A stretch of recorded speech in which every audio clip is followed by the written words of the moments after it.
for the person who's just beginning to kind of explore and understand what this Enneagram thing is, where can the Enneagram knowledge best be applied? That's good. Okay, so this is my passion. This is my passion around the Enneagram. I want you to become aware.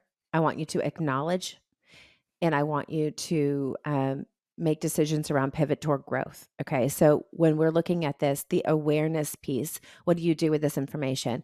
You start to become aware of how these patterns are showing up in your life. So if you look at an Enneagram one, and you find that there's a lot of perfection inside of your story, and you really hold people to high standards, and you find yourself judging people very quickly or getting really frustrated. You might even not recognize it as judgment, but you're getting really frustrated that people are doing it differently or see things differently. It's like right there, you want to pause. Like, okay, what about this is making me feel this way? What about this is causing me distress? Am I putting my expectations on other people and I've never voiced it to them, or I have voiced it to them and they don't agree and they're not going to they don't care that I think that because they're not gonna live by that. Yeah. So I think it's the awareness. We start to really recognize patterns of behavior. Within the Enneagram system, that is what I'm looking at, you guys. All day long, all I'm looking at is patterns. I'm trying to figure out and hear and listen and decipher through patterns, patterns, patterns, patterns. Um, because these patterns of behavior we have used as coping strategies to get our needs met, to keep ourselves safe, and to get love in our life. And so, as you become aware, you can then acknowledge your own story. So, this is not acknowledging how somebody else treated you, or how somebody else talked to you, or how somebody else did whatever. I want you to acknowledge the role you're playing in your own story. So, acknowledging your own part of this, like, okay, what am I feeling? Why am I feeling this? Did I have any part in the situation that would make me feel this way? So you're starting to acknowledge, okay, my own role in this. I can see how this went sideways, whatever, you know. And then from there, you have an opportunity to pivot towards growth, or you have an opportunity to stay, or you have an opportunity to slip back towards unhealth.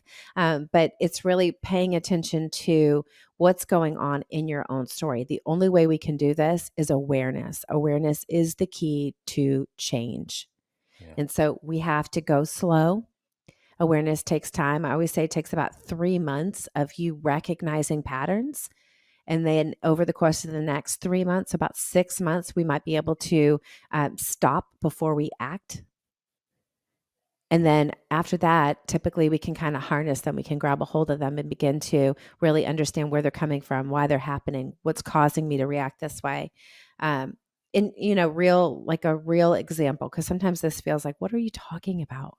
But a real example is in my own life. So my kids were, I was like doing a video shoot here last year, and Stephen was traveling, and so the twins they're 13. They're joking around, acting a fool, whatever. And I was super stressed, and I reacted. I was like, "That's enough!" And I just yelled at them. I was like, "That is enough. I can't take it anymore." And they were like, "What are we doing?" And I was like, I kind of grabbed it, and I was like, "Y'all aren't doing anything. I don't like the way that this is making me feel. I feel stressed. You guys are being silly and goofy and loud. It's causing me to like kind of not hear what's happening in my head." So I reacted to them and then quickly pulled it back and said, "You know what? I'm going to eat my dinner in my room because you guys are not doing anything. I'm overstimulated and I need to take a break." Hmm. And so that was like the awareness of what was happening, because typically I would have made it their fault that I felt stressed, Yep. if that makes sense. So that's Totally. kind of real talk around the work that the Enneagram does offer around awareness.